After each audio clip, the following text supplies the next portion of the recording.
Bonjour et bonsoir, je m'appelle Bande Kumbote, Nakoma Yosumesia. De l'eau, naye lisusu koloba oyo ezali juste mpona kotalisa bino makambo nini ezoleka na kati ya mboka to na kati ya mokili na société. Bandeko tolandi video moko ezali kocircule nayebi te soki bandeko mosusu balandi baoyo balandi te na kotia yango komisa botala eloko nini mwana mwasi oyo ya mondele alobi na kati ya video wana. Bandeko problème ezali sérieux, toza na problème moko très sérieux. Mwana mwasi wana alobi ke ezali na batu muindo eloko oyo nzambe atya bazobenga yango mélanine. Mélanine wana ezali kati na batu muindo oyo mindele balukaka na ndenge tu barécupérer yango me ezalaka te. Souci ya bamindele ezali ke ba exterminer oyo ezali bapeau noire, batu noire bazala te na kati ya bamobulu, na kati ya baguerre, na kati ya bavaccin. Alobi yango mpona kotia video alobi yango ke ti lelo oyo omonaki babiloko nyonso wana eleka basida banani basalaka yango. Nayebi te date nini napesi wana, soki ezali 92 te ekoki kozala 82 eloko moko ndenge wana. Alors eloko nini bango baconstate ke mutu normal oyo mutu na mokili azali noir. Eza livre na ngai oyo nalakisaki bino dernièrement kombo nango Shade of the World. Donc eloko wana bango bazobulela yango ke mosusu barayon solaire ndenge ezali koya na basanza na banini ya te mutu oyo ezali na kati ya nzoto ya mutu ezali naturel ndenge nzambe akeli moto. Moto moyindo azovivre injustice mingi na mokili. Pourquoi? Parce que po bamindele bazali cause ya babiloko wana baprofite na faiblesse oyo ezali ya banoir. Noir aza na faiblesse moko oyo biso na bino lobi nasalaki émission na parlaki yango na eloko oyo bazali kobenga matériel. Noir mundele azoloba ke ennemi ya mutu muindu eza mutu muindu ye moko, parce que baoyo babomi bandeko kuna na mboka oyo nini na este ya mboka na babuni ya kuna babutembo banani tomoni na baminembwe ezali batu muindu. Barwandais ce sont des noirs, baza mayele te, bacongolais ce sont des noirs, mais nga nazolobela barwandais te, nazolobela bandeko na biso bacongolais. Baye bautilize ndeko na yo moko bo oyo azali voisin bozala ekoso moko bapesi mwa kaniaka aye na yango azwi batu mibale ya bino apesi bango mwa ndambo mbongo basacrifie. Pourquoi bazosacrifie? Parce que balingi te ke peuple noir azala dominé, parce que pouvoir ezali na peuple noir. Mwana mwasi wana alobi yango na kati ya mélanine wana ezali na bapuissance spirituelle ezali na kati bandimaki mbangu te ke azali prophète asala bamiracle bandimaki mbangu te baboma. Tosali bavaccin na biso moko kuna omoni ke bandimi yango te. Juste bazali ko réduire et puis aye koloba ke l'Afrique est le berceau de l'humanité. Mobutu aloba yango bakota edoute. Mobutu aloba yango baseka Mobutu me mwana mwasi alobi yango.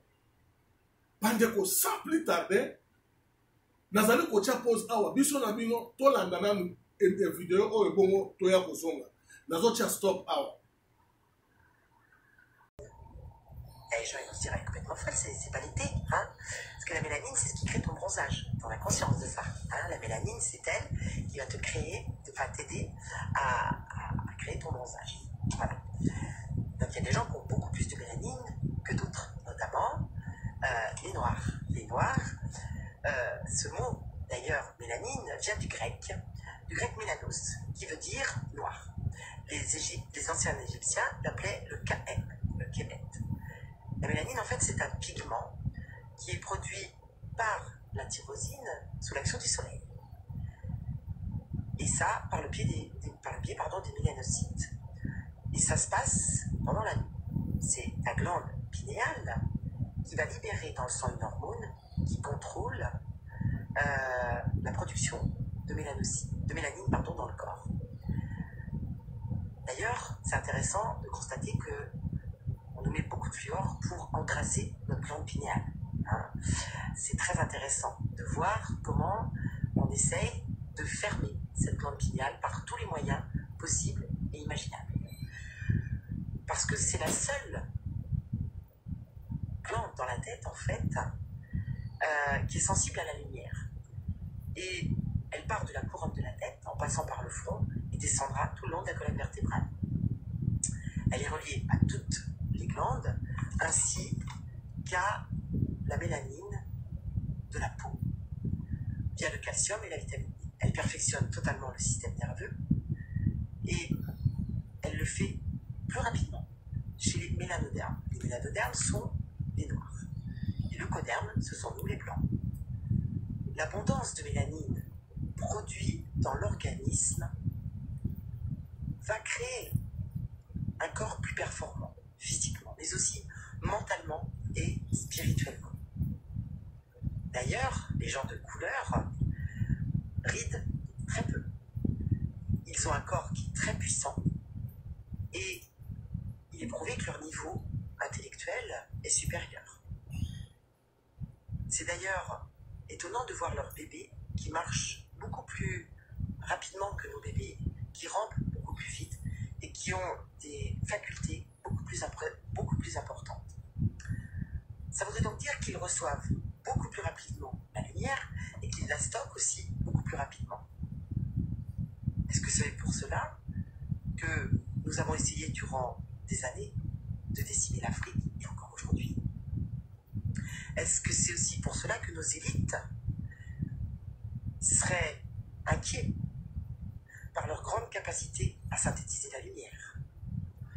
L'histoire parle d'elle-même, puisque ça fait des millions d'années qu'on pille l'Afrique, des millions d'années qu'on les réduit, des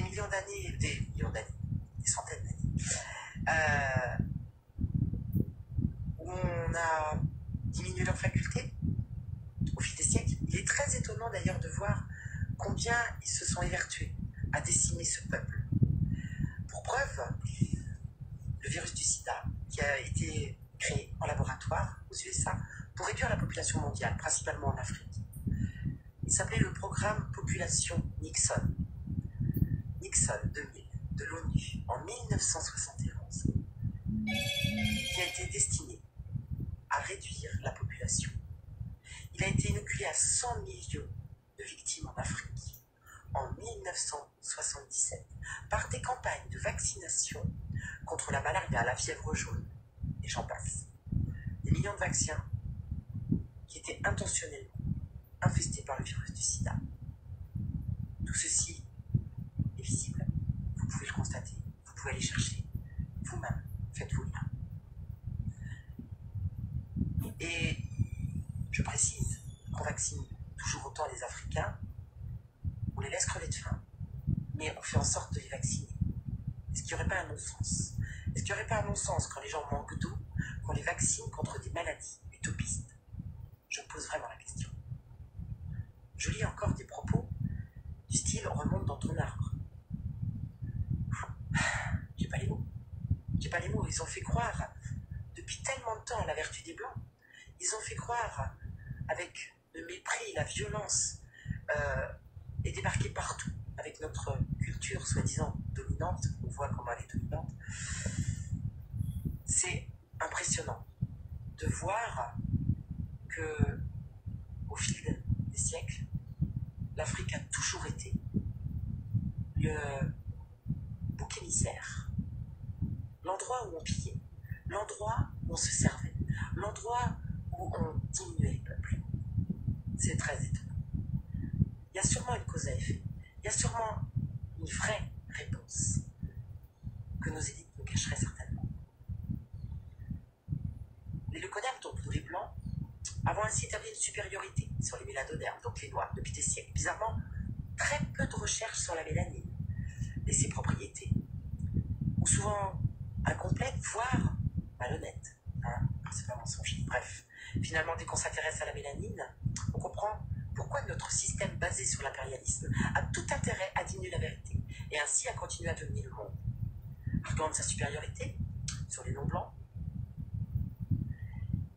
cherchez par vous-même, n'arrêtez pas de chercher. et écoutez votre intuition. Et puis, si on se réfère au chemtrail, bien sûr qu'ils nous empoisonnent, bien sûr qu'ils envoient des nanoparticules, mais ils assombrissent aussi la lumière. Ils font en sorte, par leur traînée, par les nuages qu'ils laissent derrière eux, que la lumière n'arrive plus. D'ailleurs, le soleil est-il encore jaune? Est-ce que le ciel est encore bleu? Est-ce que cette lumière puissante qu'est le soleil arrive encore jusqu'à nous? Sachant que le soleil est la vie sur Terre, puisqu'il synthétise absolument tout. Donc c'est une bonne question à se poser. Et s'ils veulent autant réduire la lumière, est-ce qu'il n'y aurait pas un lien avec la mélanine, justement? Il me semble que la mélanine est la clé de notre humanité, de notre grandeur, de notre civilisation et de notre spiritualité, mais aussi de notre survie et de notre libération totale. Je pense à Michael Jackson, un ami m'a fait penser qu'il avait cet artiste immense, a toujours chanté la paix, tout le temps. Et bizarrement, il est passé du noir au blanc. Était-ce un message? Était-ce pour nous dire que nous sommes tous issus du berceau de l'Afrique, de ce qui est le berceau de l'humanité? Et que donc, nous devrions tous penser que nous sommes Africains. Que nous devrions tous penser que si les Africains sont capables de synthétiser cette lumière avec une telle puissance, nous pourrions peut-être, nous, l'expanser, nous les Blancs et le Coderme, parce que nous sommes tous frères. Et ça prend tout son sens d'un coup. Je ne sais pas ce que vous en pensez. À bientôt, mes amis. Que la lumière... bandeko touti kolanda biso na bino oyo ezali ndeko oyo ya mwasi nzambe apambola ye baverité yango ya lobi apesi mwa bacomparaison ya mélanine. Okomona mwana mundele abotami lelo mwana mutu mwindu sur le plan ya développement mwana ya mutu mwindu azali kodévelopper rapide azali kotambola noki par rapport à mwana oyo ya mundele. Bamindele bamoni yango lushe baye comprendre que lisusu mutu moyindo azali makasi mingi azali intelligent eloko nini biso tokoki kosala eloko bango balingi kosala ezali ke exterminer peuple noir na bamoyen nini bamoyen oyo apesi ezali ya vaccin bapolio bamalaria batifoïde oyo ezali basida babiloko nyonso to wana ensemble na yango. Donc bazoya na bamicrobe ezali bavaccin parce que bapolio na bango bato bazocreye yango bacreye yango bainjecte yango neti oyo ezali bacorona bango bato bacreye yango. Mais le même bato wana baye na bapoison au médecin sans frontières baye koinjecte bana na bino. Mais tandis que na bamboka oyo biso tozali na yango toza mpe na badoktere ya biso bandeko na biso batangi baza badoktere neti badoktere nani Denis Mukwege azalaka ye moko te baza ebele napesi exemple ya Denis Mukwege ntango azotraite bamama na este bandeko na biso bana na biso bazali viole oyo babomi bakati bamaboko Mukwege azotraite azalaki kotraite bango na banani. Mais ntango ekomi na baengagement moko bo bazoya koextermine bato okomona ministre ya ministre na biso oyo ya santé akosigne bapapier bokotisi bato na mboka na bamicrobe na bango baye kotia yango mpona koextermine bato bango alobi mpona nini mpo mélanine wana ezali na kati ya motu basali baétude nango bakoki te na 1974 alobi yango awa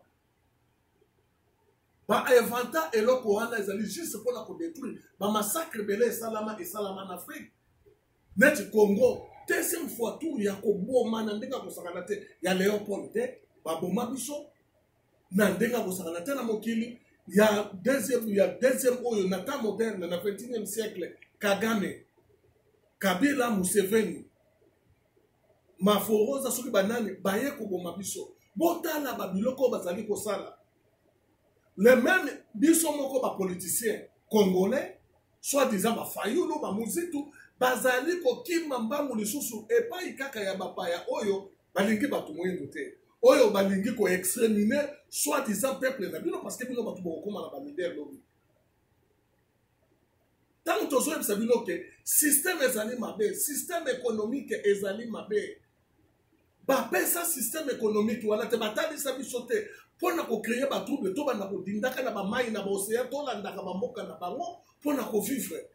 Me nzambe atie biso na mabele na biso apesi tozomona barichesse te. Bamama na biso ti bakufi balati badiama na matoi te. Me bareine Angleterre bazosakana na yango na babuto ya chemise eza badiama. Bazwi bama nzanza bakatikati yango nde bakopesa biso bamama na biso bolataka yango comme bachenette. Me diama ebongi na bino te, or ebongi na bino te. Voilà place peuple noir azali. Ezali vote ya bapoliticien. Bazali koapprendre te. Balingi te ke bato baya bato mosusu bazwi position na bango bazwi na kati ya banini na bango ezali bazwi baposition na kisi bazali barosicrise bazwi baposition oyo ezali kati na bango na babiloko oyo ezali ya mabe bazwi baposition oyo ezali na banini parce que ezali semeki ya mutu bazali na baexpérience te bamotema na bango kocréer misala il faut bakende epai ya bainvestisseur congolais. Mindele basali nini? Mindele baye baboyi oyo ezali baprofète na biso. Moi so alobi yango spiritualité oyo ezali na Afrique ezala te. Babomi oyo ezali leader na biso activiste ya liboso ya Congo Simon Kimbangu. Prophète asala ba miracle. Donc ensemble na babiloko na ye wana babwaka yango lokola ke bondi mayete parce que bokotombola bango. Et puis, biso ba Congolais, tu es condimé, président Félix Alobaki awa que a proposé que jour à date oyo totia yango pona Kimbangu. Biloko Kimbangu asala, ba bitumba Kimbangu abunda. Nani ya oyo atelema to moni ba faux pasteur oyo ba juju ba kisi na bango awa. Ote Kimbangu asala, mais Kimbangu asala ba biloko epele, asala ki activiste. Biloko asakole ko kisami yango oyo. Bandeko, basuki wana te. Baye ko imposer biso ba langue na bango ya ba impérialiste mais tandis que bango ba apprendre langue na biso te. Congolais to trouver ngo normal. Soko lobi français na ba faute bengi ozoba. Ya zolo bango beza mutamayele me mboka za ko kufa. Mboka eloko ezali te idée ni yo pesi na mboka na yo mutamayele. Lelo to mona ke bato ya basse classe ba komi na ba vie moko ya kitoko. Na ba bomengo nzamba pesi biso ezali te. Boyo kaka soni. Voilà oyo mama oyo alobi tant to moni eloko il faut to ya total sabino mundele avoué yango ngai moko nazala na mwasi mo wa mundele ayebisa ngai na munoko na eto fandi boye ayebisa ngai ke mutu normal vraiment azali noir yo noir azali mutu botala mundele oyo azali na 22 ans botala mutu mwindu oyo azali déjà na 40 ans okomona ke mwana 22 ans azali donc akomi lokola mwana ya 48 ans to 50 ans mindele bazoluka yango mais ezali système ezali nzambe soki tozali en vie soki tozali Afrique ndenge ezali wana nzambe azali kobatela biso biloko oyo basala na Afrique côté santé côté baguerre donc Afrique tongai na kozala te Afrique c'est cela. Mais malgré ça, tozali ko produire, tozali na bana, tozali na bakoko, tozali ko se produire. Bande ko na to changer mentalité. Ba mindele bazana problème na bango a net na Amerika wa. Président Trump alobi ke yel fazonga. Azonga wapi? Akozonga na mois d'août.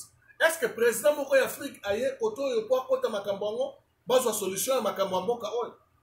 Politicien moko ya Afrique ya mais pona nini makambo na biso ya mboka il faut to benga ba français ba ya kofanda na biso ba yoka makambo na biso to solola na yango voilà ba biloko wana soki biso to comprendre que na Afrique wana et que zalaka pasi bande ko nazana mingi ya koloba télévision zangonga je crois que oyo to loba kawana yango oyo ezali donc il faut administration ya mboka na biso zonga na lingala po to longa mboka wana bayebi ke pona koyekola langue na bango batanga bango nyonso wana bakotanga te kaka ndambo ya bato bakozala mboka wana ezala parce que civilisation ezali koya na classe il faut bato bazala éduqué batalisa yo ke okoki kosuba na balabala te eza mabe ata soko meli okoki kofinga bato te babétise babiloko mosusu na nzela donc makambo ezali ebele baservice mo baza kotangisa biso na bekole lelo ekenda tobosani ba traduction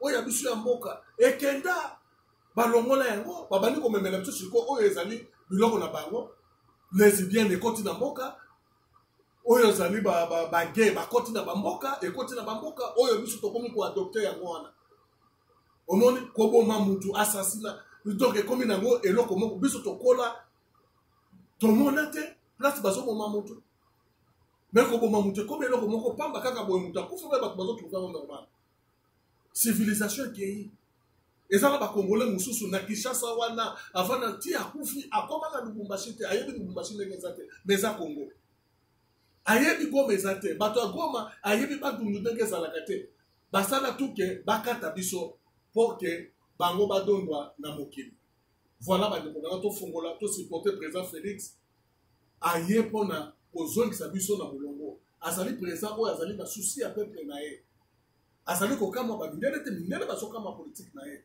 président Félix avandi na poto kala depuis ba 82 akenda kovanda babandaki kokende kovanda na poto depuis 82 akolinda bamindele akobanga teke bamindele akobazala intimidé te oyo nazalaki na mpona komisa bino lelo ezali wana nzambe asalisa nde tokomi prochainement merci